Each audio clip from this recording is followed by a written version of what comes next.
سلامونه ملګرو، زه ورور آغا یم او تاسو ته د یوې نوې کیسې سره راغلی یم. کیسه د کریسټین په نوم د یوه سړي څخه پیلېږي چې یو جیولوجیسټ یعنې د ځمکې د پوهنې متخصص دی. کله چې هغه کور ته ورسېدی ویې لیدل چې ښځه یې د خوړو د پخولو پر ځای باندې د پخلنځي پایپ جوړوي. په دې کور کې چې به کله هغه کور ته راغلی یو نه یو مشکل به حتما پیدا سوی و.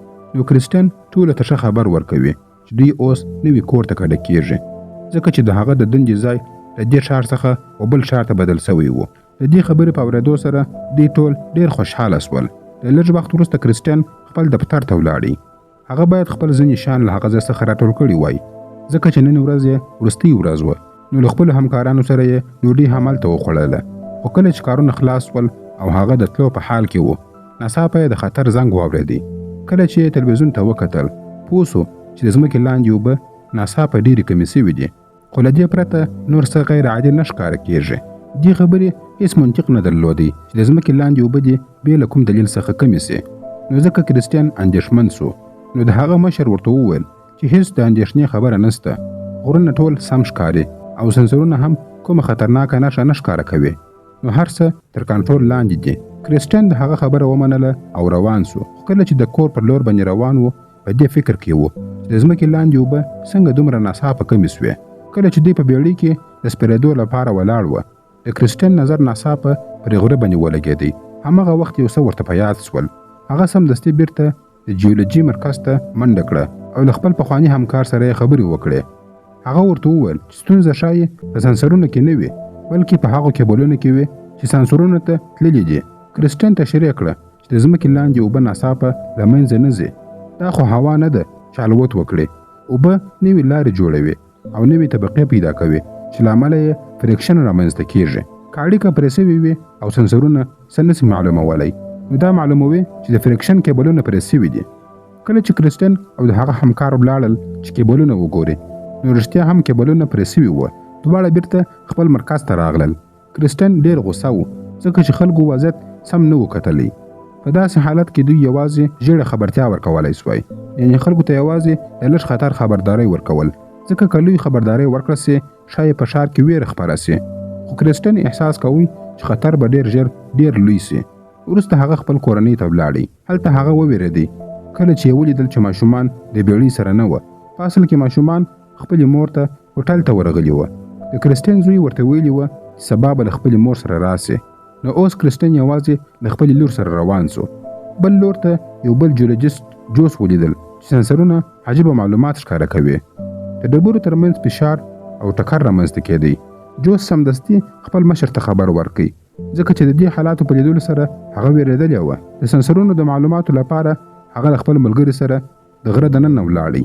په همدې وخت کې کریسټین بیا جیولوجي مرکز ته زنګ ووهي تر څو پوه سي هلته څه روان دي. جوس هم ټول حالات ورته بیان کړل. کله چې کریسټین دا واورېدل نو ژر یې خپل زاړه فایلونه راویستل. هغه ته په یاد ورغلل چې دا ډول پیښې پخوا هم سوي وې او هغه پرې څېړنه کړې وه. د خپلو اسنادو له مخې هغه پیدا کړه چې غرونه په اصل کې یو له بل څخه لرې کېږي نه، بلکې یو بل ته نږدې کېږي.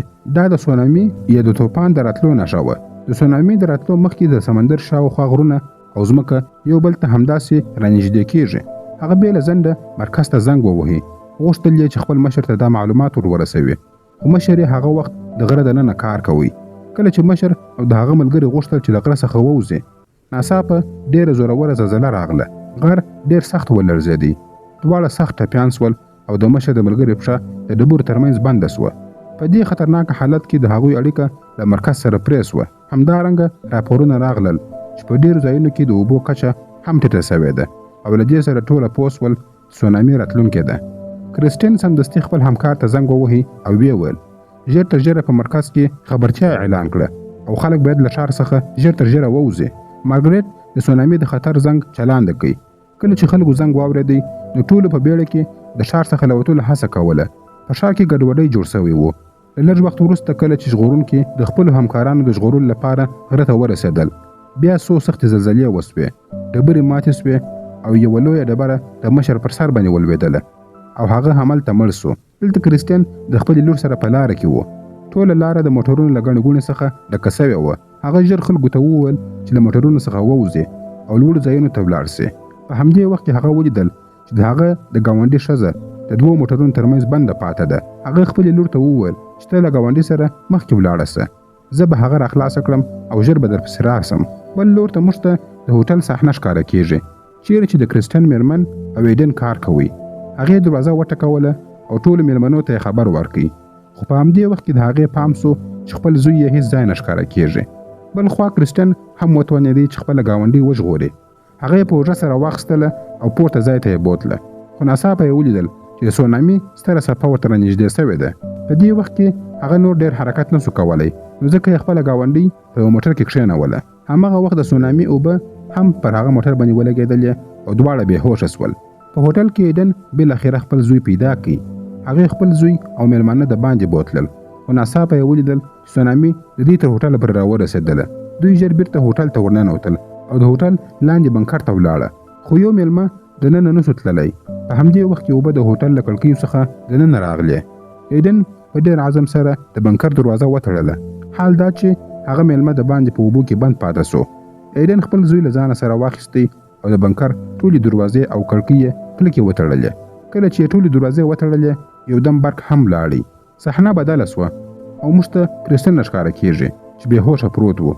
کله چې هغه بیرته په هوښ کې راغلی نو ولیدل چې د ګاونډي ښځه تر څنګ ناسته ده، خو ډېره زخمي سوې او مړه سوې ده.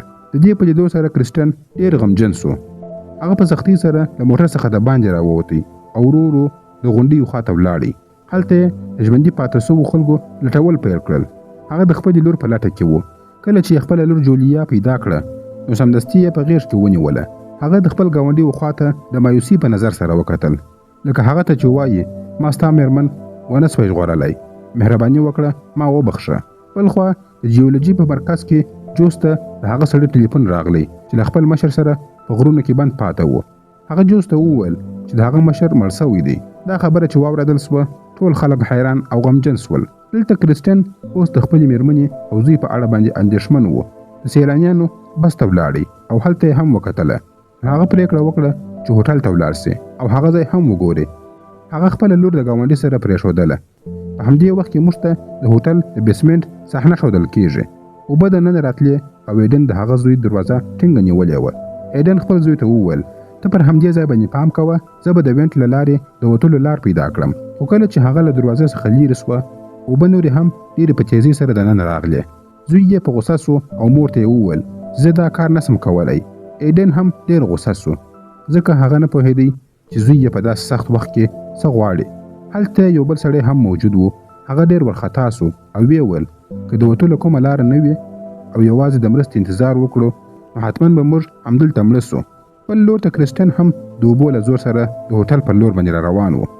کله چې لږ مخکې ولاړی نو د سیلانیانو بس یې ولیدی. هغه د بس دننه وکتل او د خپلې همکارې مړی یې ولیدی. د دې په لیدو سره هغه ډېر غمجن سو، خو ناڅاپه خوشحاله هم سو ځکه چې پوه سو چې ایډن او زوی یې په دې بس کې نسته او ښایي چې لا ژوندي وي. هغه بیرته د هوټل پر لور باندې روان سو. په هوټل کې دننه اوبه په ډېر سرعت سره هغه خونه ډکوله. د دوی ټول بدنونه تر اوبو لاندې سوي وو او یوازې لږ ځای د ساه د اخیستلو لپاره پاته و. په همدې وخت کې هغه بل سړی هم ډېر ورخطا سو. کله چې د ساه اخیستلو لپاره ځای پیدا نه کړي نو د ایډن زوی یې لاندې ټیل وهي او خپله یې د هغه پر سر باندې تکیه وکړه تر څو ساه واخلي. کله چې ایډن خپل زوی په خطر کې ولیدی نو هغه سړی یې راکش کړي او په اوبو کې دننه ډوب کړي. په همدې سره یې هغه ووژي او په دې ډول یې خپل زوی هم وژغوري. وروسته معلومه سوه چې کرسټن هم هوټل ته رارسېدلی دی. هغه ټول هوټل ولټوي، خپله میرمن او زوی یې هېڅ ځای پیدا نه کړل. هغه بیسمنټ ونه کتی ځکه هلته ډېرې اوبه وې او هغه فکر کوي چې هلته هېڅوک ژوندی نسي پاته کېدلی. کله چې هغه له هوټل څخه د وتلو په حال کې و نو د خپل زوی بکس یې ولیدی.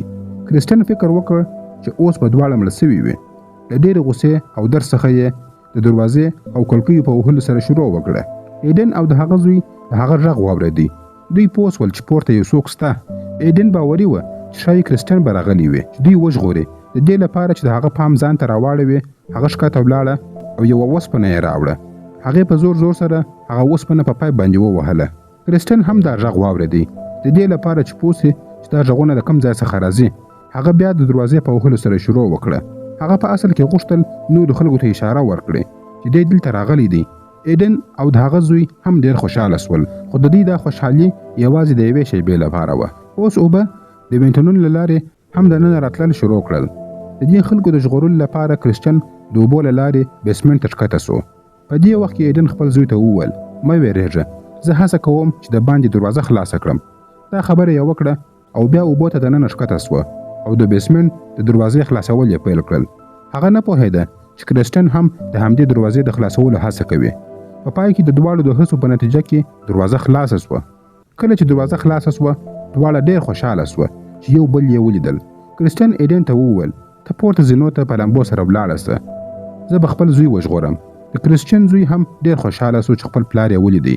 داسې خوشحاله و لکه هر څه چې یې بیرته پیدا کړي وي. کرسچن خپل زوی ته وویل راځه چې ولاړ سو، خو زوی یې ډېر ویرېدلی و. هغه نه غوښتل چې په اوبو کې دننه ولاړ سي. کرسچن ورته وویل که دلته پاته سو نو حتما به مړ سي، ځکه نو باید دا خطر پر ځان باندې یوسې او په اوبو کې دننه په لامبو سره ولاړ سي. هغوی ډېر وخت لامبو ووهله خو لږ وروسته د ایډن د زوی ساه بنده سوه. د هغه د ژغورلو لپاره کرسچن خپله ساه د خولې له لارې هغه ته ورکړه. کله چې هغه لږ توان پیدا کړي دوی بیا لامبو وهل پیل کړه. کله چې ایډن خپل زوی ولیدی ژر یې پورته راکش کړي، خو بیا یې پام سو چې کرسچن هیڅ ځای نه ښکاره کېږي. په اصل کې کله چې هغه خپله ساه و خپل زوی ته ورکړه نو خپله ساه یې ډېره کمه سوه او ساه یې بنده سوه. ایډن بیا خپل ژوند په خطر کې واچوي چې کرسچن وژغوري. هغې اوبو ته ځان ور وغورځوي او کرسچن یې له اوبو څخه راوایستی، خو اوس کرسچن بېهوشه پروت و. هغوی نه پوهېدل چې هغه مړ سوی دی که نه، ځکه یې د هغه په سینه باندې زور او فشار ور وکړي تر څو اوبه یې له خولې څخه راووځي. نه یوازې دا بلکې هغوی هغه ته CPR هم ورکړي، یعنې د خولې له لارې یې ساه ورکړه او د زړه ضربان یې هم وهڅوله. ډېر ځله یې هڅه وکړه خو د کرسچن سترګې نه خلاصېدلې، نو هغوی ناهیلي سول. د کرسچن زوی نه سو زغملی چې د هغه پلار دې د ده له امله مړ سي. هغه په قهر سره چیغه کړه او یو ځل یې بیا د خپل پلار په سینه باندې زور او فشار ور وکړي. بیا یې هغه ته د خولې له لارې ساه ورکړه، یعنې CPR یې یو ځل بیا ورکړي. دا ځل بالاخره د کرسچن سترګې خلاصې سوې. دا د ټولو لپاره ډېره احساساتي شیبه وه. درې واړو یو بل ته وکتل او یو بل یې په غېږ کې ونیوله. له دې وروسته دوی له هغه ځای څخه غونډۍ ته پورته سول چیرې چې نور ژوندي پاته سوي خلک هم وه. جولیا په غونډۍ کې ناسته وه او د دوی انتظار یې کوی. هغه ډېره اندېښمنه وه. کله چې د هلیکوپټر غږ واورېدی لا هم خفه سوه، ځکه چې فکر یې کوي چې ښایي د هغه کورنۍ راغلې وي او یوازې به هغه وژغورل سي. هغې حتی نه غوښتل چې هلیکوپټر ته وخیژي. د هغې اندېښنه لا نوره هم زیاتېدله. هماغه وخت هغې له لیرې څخه خپل مور او پلار او مشر ورور ولیدی. کله چې یې هغوی ولیدل سمدستي یې د خپلې کورنۍ پر لور باندې ورمنډه کړه. کورنۍ یې هغه په غېږ کې ونیوله. دا ټوله کورنۍ ډېره خوشحاله سوه، ځکه چې د دومره لوی ناورین سره سره هغوی بیا یو له بل سره یو ځای سول. داسې ښکاره کېده لکه دوی ته چې د نوي ژوند یو بله موقع په لاس ورغلې وي. په پای کې دا خلک هم وژغورل سول او د فلم کیسه همدلته پای ته رسېږي. خپل نظرونه مو په کمنټ کې راسره شریک کړئ. که مو ویډیو خوښه سوې وي ویډیو لایک او شیر کړئ. تر بلې ویډیو پورې مو الله مل شه. مننه.